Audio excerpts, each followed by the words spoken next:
طوفانی بارشوں اور سیلاب کو 4 ماہ گزر گئے مگر ابھی تک ضلعی انتظامیہ اور میونسپل کمیٹی کی نااہلی کے سبب شہر میں چند مقامات پر بارش کا پانی تالاب کی صورت میں موجود نظر آنے کو ملتا ہے، تو دوسری جانب شہریوں نے اپنی مدد تاب کے تحت مختلف مقامات سے اپنے گھروں اور محلوں سے بارش کے پانی کو تو نکال لیا، مگر وہیں پہ ضلعی انتظامیہ کی عدم توجہی کے باعث ڈیرہ مراد جمالی شہر کے وسط میں موجود قدیمی اور لاوارث لاشوں کو دفنانے والا قبرستان بارشوں کو گزرے ہوئے 4 ماہ بعد بھی بارش کے پانی سے بھرا ہوا ہے، جس سے یہ ثابت ہوتا ہے کہ قبرستان سے پانی کے نکالنے کو ضلعی انتظامیہ اور میونسپل کمیٹی اپنا فرض ہی نہیں سمجھتے۔ اس حوالے سے نصیر آباد کے عوام نے وش نیوز سے بات چیت کرتے ہوئے کہا کہ ان ٹائم سیلاب کے تقریباً 4 مہینے کو مथे थी वियो आहे और अॼु ताणी डेरा मुराद जमाली में कब्रिस्तान में पाणी बीठो आहे, काफ़ी जॻहियुनि ते अहिड़ो घरनि जो भरिसां पाणी बीठो आहे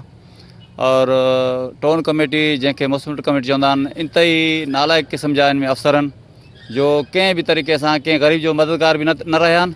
और तव्हांजे साम्हूं डेरा मुराद शहर जे क़ौमी शाहरा कोइटा रोड जे साम्हूं कब्रिस्तान आहे, तो जिथे माण्हू आलिमी दीन चवंदा आहिनि कि कब्रिस्तान जे भरिसां टपो उन ते सलाम ॾींदा करो, उनजे लाइ दुआ घुरंदा करो। और उन कब्रिस्तान जो हालत इहो आहे तव्हांजे साम्हूं डेरा मुराद जमाली में कि पाणी सां भरे बीठो आहे और गंद कचिरो पियो आहे थियो। इन जो सफ़ाई जो ज़िम्मेदार हिन टाइम DC डिप्टी कमिश्नर आहे और जेको शहर जो इंतई असांजो खस्ता हालात आहे DC जो वजह को है। जैसा कि बताता चलूँ कि शहर तो दूर की बात है, गलियों का और उनका तो खस्ता हाल है ही है।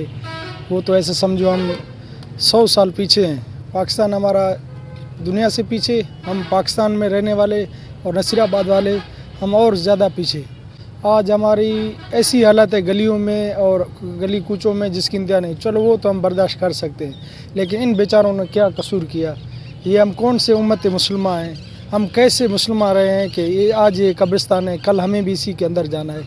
हम यहाँ के ज़िला इंतज़ामिया के पास यही रिक्वेस्ट करते हैं, खुदारा चलो गलियों का कूचों का तो लोग बर्दाश्त कर लगता है, इसके लिए कुछ एक अपना इकदाम उठाएं। नसीराबाद के अवाम का कहना था कि 4 माह गुजरने के बाद भी कब्रिस्तान से बारिश के पानी को निकाल न सकना जिले इंतजामिया और म्यूनसिपल कमेटी की नाअहली का मुंह बोलता सबूत है। अवाम ने चीफ सेक्रेटरी बलूचिस्तान और कमिश्नर नसीराबाद डिवीजन से अपील करते हुए कहा कि खुदारा शहर के दरमियान में मौजूद कदीमी और लावारिस लाशों को दफनाने वाले कब्रिस्तान से पानी को निकाला जाए। कैमरामैन माशूक रिंद के साथ रियाज बलोच, वश न्यूज़, नसीराबाद।